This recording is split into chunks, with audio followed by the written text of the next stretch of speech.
Dominique Baudis va-t-il enfin pouvoir remettre sa veste d'homme politique ? Depuis 2001, année de son départ de la mairie de Toulouse, l'ancien journaliste a clairement décroché. Ce n'est pourtant pas l'envie qui manque aujourd'hui à l'actuel président de l'Institut du monde arabe, car c'est bien connu, la politique, une fois qu'on y a goûté, difficile de s'en passer.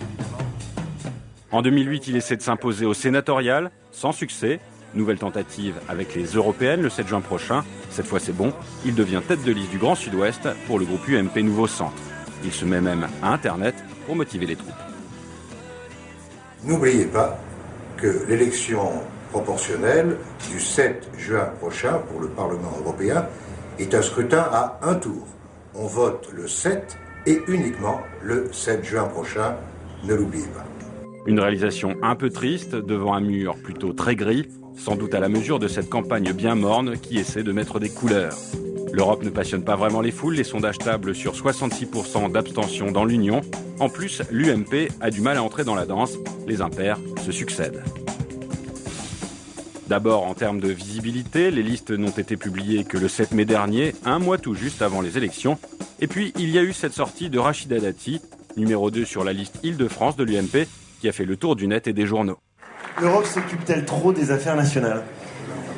Elle s'occupe de ce qu'on lui donne à s'occuper. Et puis elle s'occupe de ce qu'on lui donne à s'occuper avec les personnes qui peuvent porter ces affaires à s'occuper. Donc nous, en l'occurrence. Un message flou et pas très sérieux. Alors, pour réparer tout ça, l'UMP sort la grosse artillerie. Et quoi de mieux dans ce cas que Nicolas Sarkozy en personne ? C'est lui, le président de la République, qui est tête d'affiche sur les tracts UMP. Slogan, quand l'Europe veut, l'Europe peut. L'UMP revendique son bilan à la présidence française de l'Union européenne. Et ce mardi 5 mai, Nicolas Sarkozy entre en scène à Nîmes, région de Dominique Baudis. Si l'Europe n'a pas cédé au sauf qui peut et au chacun pour soi, quand le système bancaire a menacé de s'effondrer, c'est parce que la France, alors qu'elle exerçait la présidence de l'Union européenne, a pris ses responsabilités pour mettre l'Europe en situation d'agir. L'État paye ce déplacement à Nîmes et c'est là que ça coince. Le Parti communiste grogne. Pour ses responsables, le président est venu lancer la campagne européenne de l'UMP. Les frais doivent donc être réglés par la section du parti dans le sud-ouest. Et ce n'est pas le seul problème pour Baudis le Toulousain. Il y a quelques semaines, un site critiquait son train de vie à Lima, note de frais à l'appui.